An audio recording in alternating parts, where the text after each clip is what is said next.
नमस्कार दोस्तों। तो आ गए हैं हम लोग अभी ओमकारेश्वर मंदिर के एकदम मुख्य प्रवेश द्वार पे। ये राम सेतु है।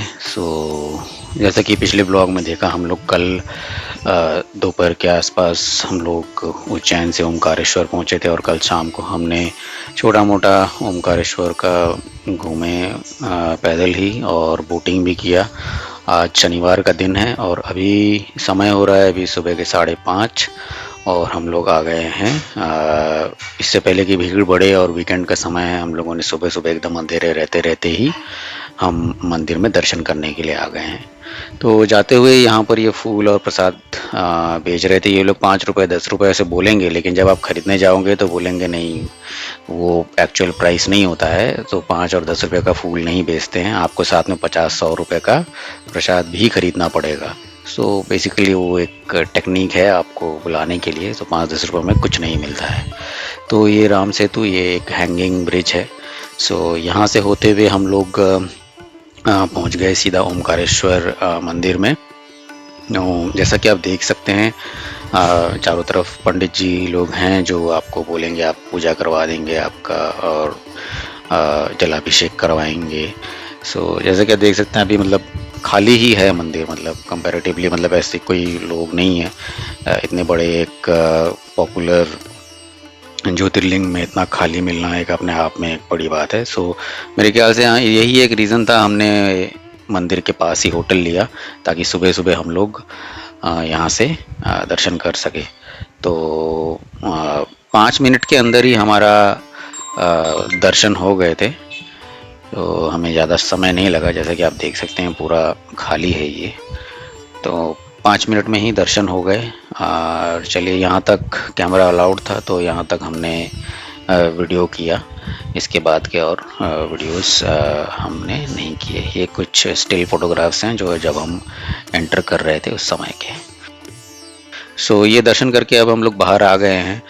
पंडित जी का मेरे को तो ऐसा कुछ लॉजिक समझ में नहीं आया लेने का, बिकॉज जलाभिषेक आप खुद भी कर सकते हैं। वहाँ पर एक फनल टाइप का बना हुआ है जिसके थ्रू आप पानी डालेंगे तो वो शिवलिंग पे जाके गिर रहा है। हाँ, बाद में पंडित जी आपको मंदिर से बाहर ला के मंत्र पढ़ के कुछ पूजा पाठ कर रहे थे। अगर आप चाहे तो कर सकते हैं, बट ऐसा कुछ मतलब मुझे लगा कि जी उतना ही काफ़ी था मेरे लिए। हमने और नहीं किया। ओमकारेश्वर दर्शन करने के बाद अब हम लोग चल पड़े हैं मामलेश्वर की तरफ। ये नदी के उस पार है। तो जैसा कि आप देख सकते हैं ये मामलेश्वर का रास्ता है। तो अभी भी अंधेरा है, अभी भी दिन का उजाला अभी तक आया नहीं है। मामलेश्वर में ओमकारेश्वर के मुकाबले थोड़ी ज़्यादा भीड़ थी, तो यहाँ हमें थोड़ा वेट करना पड़ा।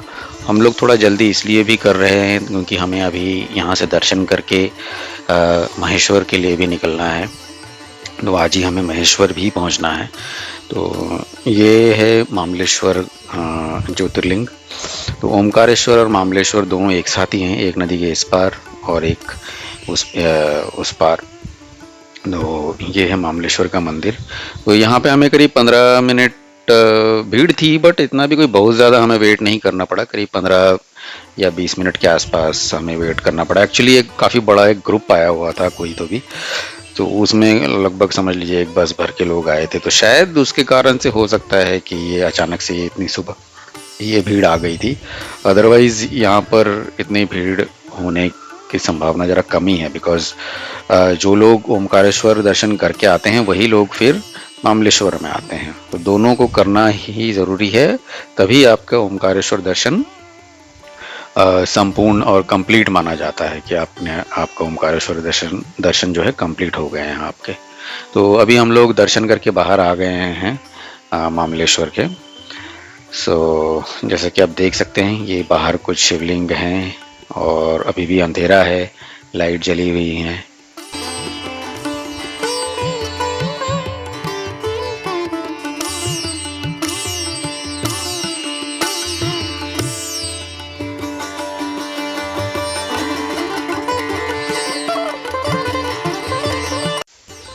तो अभी देखिए, जब हम लोग दर्शन करके बाहर आए तो अभी ये कोई लाइन नहीं है, ऑलमोस्ट खाली हो गया है। तो जैसा कि मैं कह रहा था, एक ग्रुप आया था, वो ग्रुप जाने के बाद पूरा मंदिर ऑलमोस्ट खाली हो गया। तो ये एक अर्ली मॉर्निंग सुबह सुबह का दृश्य है ओमकारेश्वर का। सामने आप ओमकारेश्वर ज्योतिर्लिंग देख सकते हैं। नदी के उस पार आप बोट से भी जा सकते हैं, तो बोट राइड भी शुरू हो गई है। तो दोनों मंदिर दर्शन करने के बाद हम लोग आ गए हैं। सुबह से हमने कुछ खाया पिया नहीं था, तो हम थोड़ा चाय पीने के लिए आ गए हैं। तो ये इसके पास ही हम थोड़ा अभी चाय पियेंगे। ये फिर होटल की तरफ जाते हुए ये बहुत सारे दुकानें हैं जहाँ पर आपको ये शिवलिंग और पत्थर की और भी मूर्तियाँ हैं, नंदी महाराज की मूर्तियाँ हैं, आपको यहाँ पर देखने को मिलेंगी काफ़ी सारे। ये इनका कहना है कि ये नर्मदा से निकले हुए जो पत्थर है उन्हीं से बनाया गया है। तो यहाँ से निकल के हम ये मेन मार्केट में आ गए हैं। तो ये है गजानन महाराज शेगांव का प्रतिष्ठान, शेगांव का एक रहने का स्थान। एक काफ़ी अच्छा है ये रहने के लिए एक जगह है ये ओमकारेश्वर में। सो चलिए अंदर से थोड़ा देखते हैं हम लोग। उसके सामने ही ये एक ऑटो स्टैंड है। आप इसके लेफ़्ट साइड जाएंगे, आपको एकदम नदी के किनारे ही है ये। वहाँ से आपको मंदिर का जाने का रास्ता है एकदम पास में। तो ये अंदर का एक काफ़ी सुसज्जित एक जगह है ये, काफ़ी वेल मेंटेन्ड, सब साफ़ सुथरा। यहाँ का रूम मिलने का एक सबसे बड़ा नेगेटिव पॉइंट जो यहाँ का ये है कि आप एडवांस में बुकिंग नहीं कर सकते, आपको यहाँ आके ही बुकिंग करना पड़ेगा।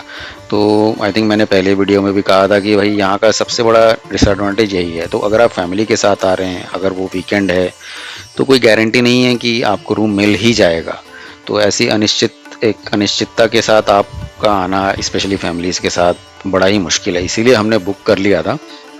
पता नहीं अभी यहाँ पर अवेलेबल था कि नहीं, और रेट्स भी काफ़ी वाजिब हैं यहाँ के।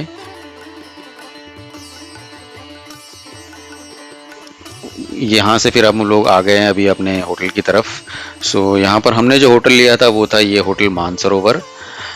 वॉकिंग डिस्टेंस पे ही है, ज़्यादा दूर नहीं है, एक छोटे से एक रास्ते के अंदर से है ये। और पार्किंग स्पेस है यहाँ पर। तो ये एक क्राइटेरिया मेरा रहता है जब भी हम ड्राइव पे जाते हैं, क्योंकि गाड़ी रखने की एक सेफ जगह होना बहुत ज़रूरी है। तो ये रूम था हमारा, एक डबल बेड दे दिया था इन्होंने हमें, 2 बेड थे एक्चुअली। और सो जो भी अवेलेबल था, रेट हम शायद 2500 रुपये लिए थे हमसे इन्होंने इस रूम के लिए। तो अच्छा था रूम, ऐसे कोई एक रात के लिए आप रह सकते हैं, ऐसा कुछ दिक्कत नहीं है। बाकी टॉयलेट बाथरूम भी एवरेज थे, साफ़ सुथरे थे। तो ये है यहाँ का रूम, और चलिए देखते हैं और क्या क्या है। तो अभी हमने चेकआउट कर लिया है होटल से, और अभी हम लोग चल पड़े हैं यहाँ से महेश्वर की तरफ। सो जैसा कि देख सकते हैं हम लोग अभी निकल रहे हैं, और सारी गाड़ियाँ, बसेस अभी सब ओमकारेश्वर में एंटर कर रही हैं। तो धीरे धीरे मंदिर में भीड़ बढ़ने लगेगी। अब ओमकारेश्वर में काफ़ी लोग हैं जो कि डे ट्रिप करते हैं, उज्जैन से, इंदौर से। उज्जैन और इंदौर में उनका स्टे रहता है, वहाँ से वो लोग बाई रोड बस से हो गया या कैब हो गया या ऐसे किसी कोई ट्रांसपोर्टेशन व्यवस्था लेके आते हैं, दर्शन करते हैं और फिर वापस चले जाते हैं। लोग रहते नहीं हैं। तो इसलिए अगर आप सुबह सुबह करते हैं तो जो बाहर से जो आने वाले हैं उनकी भीड़ आपको नहीं मिलेगी। तो ये एक सुविधा है। तो इसी कारण से मैंने यहाँ पे रूम बुक कर लिया था, ताकि भीड़ ज़्यादा ना मिले। बाकी रोड कंडीशन तो आपने देखा ही है। तो मोस्टली हमारा रोड सेम ही रहेगा, कुछ डिस्टेंस तक जिस रास्ते से हम उज्जैन से आए थे। फिर नर्मदा नदी पार करने के बाद हम लोग लेफ़्ट ले लेंगे टुवर्ड्स महेश्वर। करीब 2-3 किलोमीटर आप बाहर आ जाएंगे मेन जहाँ पे मंदिर है वहाँ से, तो भी आपको सड़क के दोनों साइड कुछ बड़े बड़े होटल मिल जाएंगे। लेकिन नेगेटिव पॉइंट यही है कि आपको मंदिर तक जाने आने के लिए फिर आपको ऑटो करना पड़ेगा। सो मेरा सजेशन यही रहेगा, अगर संभव हो तो आप गजानन महाराज संस्थान का जो रहने की व्यवस्था है आप वहाँ पर देखिए। वहाँ नहीं मिलता तो आसपास कई सारे होटल भी हैं, आप वहाँ पे रहिए। अगर वहाँ भी नहीं मिलता तो आप इस तरफ देख सकते हैं, बट जितना पास रहेंगे आप वॉकिंग डिस्टेंस पे ही आप सब कुछ ओमकारेश्वर में कवर कर सकते हैं। तो आपको अलग से ऑटो और इसके लिए कुछ खर्चा करने की ज़रूरत नहीं है। जैसा कि मैं कह रहा था, मतलब आप करीब हम लोग अभी 3 किलोमीटर के आसपास आ गए हैं। तो अभी यहाँ पर आप रोड के दोनों तरफ आपको काफ़ी बड़ी बड़ी प्रॉपर्टीज़ दिखेंगी। आप चाहे तो यहाँ भी रह सकते हैं, लेकिन जैसे मैंने कहा ये थोड़ा दूर हो जाएगा मेन मंदिर से और आपको अलग से आना जाना पड़ेगा। आप गाड़ी लेके भी जा सकते हैं, बट पार्किंग दिन के टाइम पे मंदिर के आसपास इतनी अच्छी सुविधा नहीं है। जैसा कि पिछले मंदिर वीडियो में आपने देखा, उज्जैन से आते हुए हमें काफ़ी मशक्क़त करनी पड़ी पार्किंग ढूंढने के लिए। दूर रखी थी, फिर बाद में हम रात में उसको वहाँ से निकाल के होटल के सामने लाए। सो ये सब दिक्कत है। तो रोड यहाँ पर डबल लेन ही है, बीच में कोई ऐसा डिवाइडर नहीं है। बाकी रोड कंडीशन सब वर्क इन प्रोग्रेस है, काफ़ी काम वाम चल रहा है। तो ये वीडियो थोड़ा पुराना है, मतलब हम लोग जब गए थे तब मार्च का महीना था, और अभी काफ़ी लेट ये वीडियो आ रहा है। और ये मेन रोड पे आ गए हम लोग। अभी मेन रोड पे देख सकते हैं, यहाँ पर ये होटल मिडवे है, गोपाल मिडवे।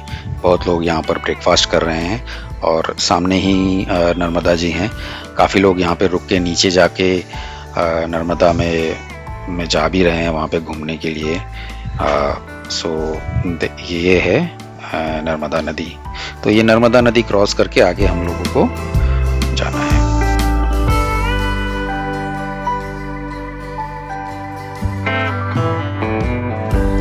तो ये मेन रोड, वैसे तो ये डबल लेन है, मतलब डबल लेन कह लीजिए, सिंगल लेन, मतलब एक ही रोड है, बीच में कोई डिवाइडर नहीं है। तो ट्रैफिक है इस पे और काफ़ी स्लो है, क्योंकि यहाँ पे हैवी व्हीकल्स भी काफ़ी सारे हैं। जैसे कि आप देख सकते हैं सामने ये ट्रक इत्यादि चल रहे हैं, काफ़ी धीरे धीरे ये ट्रक्स चल रहे हैं, जिसके कारण से पूरा ट्रैफिक ही स्लो मूव कर रहा है। और आप ओवरटेक भी नहीं कर सकते, क्योंकि सामने से कांस्टेंट फ्लो है गाड़ियों का।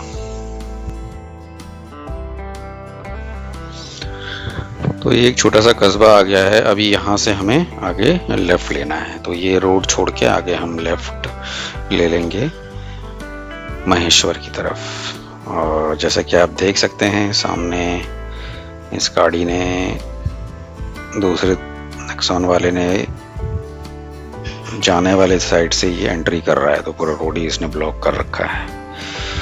ओके, तो अभी आ गए हम लोग महेश्वर जाने के रोड पे। तो एक छोटा सा टाउन है।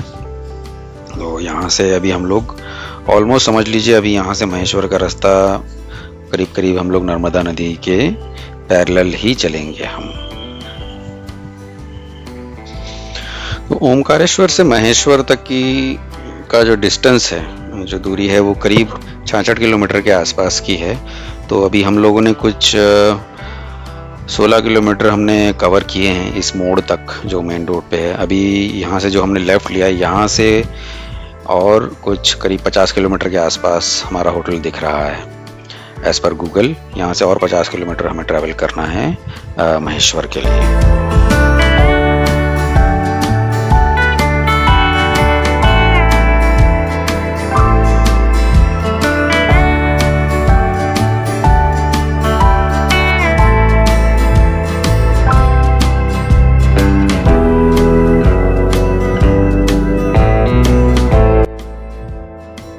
ठीक है, आई मीन रास्ता कोई बहुत अच्छी कंडीशन में तो नहीं है, बट ठीक ठाक है। बीच में कुछ पॉट होल्स हैं, बट ओवरऑल ओके। जैसे कि आप देख सकते हैं, काफ़ी कुछ पैच वर्क भी कहीं कहीं पे किया हुआ है, और थोड़ा उखड़ गया है रास्ता। मुझे नहीं पता बारिश के बाद अभी क्या स्टेटस होगा, बट बीच में कई सारे ऐसे छोटे छोटे गाँव भी आएंगे।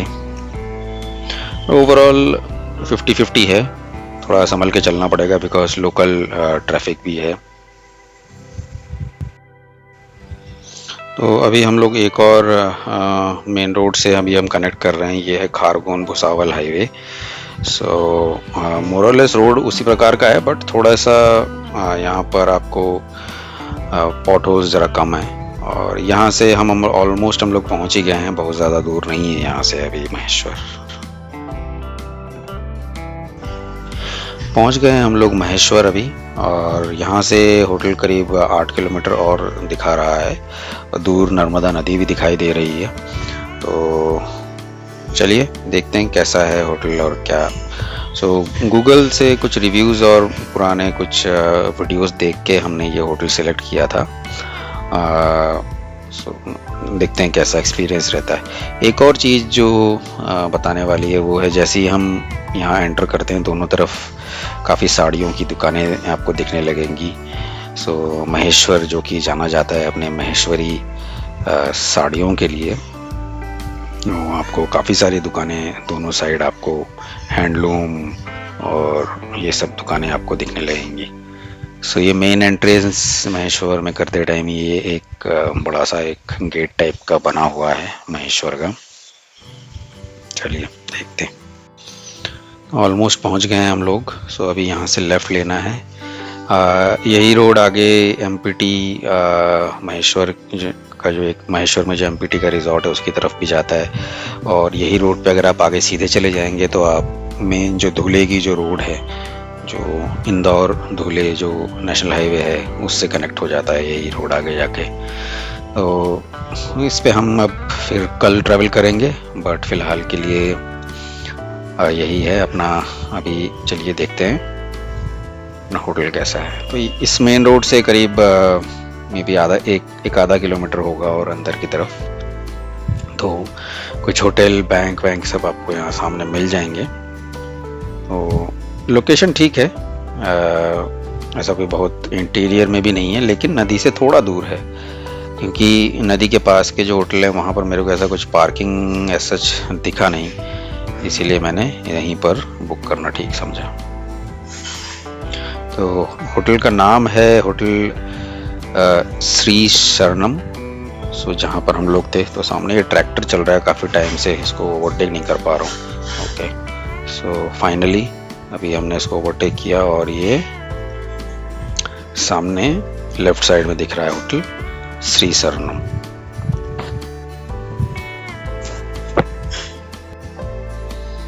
होटल के सामने ही पार्किंग मिल गई मेन रोड पे। तो चलिए देखते हैं रूम कैसा है। तो एंटर करते ही पहले ये आपको 2 सिंगल बेड दिख जाएंगे, साथ में एक ड्रेसिंग एरिया है, एक वर्किंग टेबल टाइप का है, और ओवरऑल ठीक है। आई मीन 2 सिंगल बेड हैं ये, और अंदर एक और रूम है। सो चलिए देखते हैं। तो यहाँ पर 2 लोग तो मतलब आराम से सो सकते हैं, मतलब कोई दिक्कत ही नहीं है, और वो काफ़ी बड़ा रूम है। और अंदर ये एक डबल बेड है, यहाँ भी आपको ये एक मिरर, एक टेलीविज़न मिल जाएगा। टॉयलेट बाथरूम एक ही है यहाँ पर। ये बाहर एक बेसिन लगा हुआ है, ये एक टॉयलेट बाथरूम ये रहा आपका। सो साफ़ सुथरा था, नॉट बैड। इसका भी हम लोगों को आई थिंक 2500 रुपये पड़ा था 1 नाइट के लिए।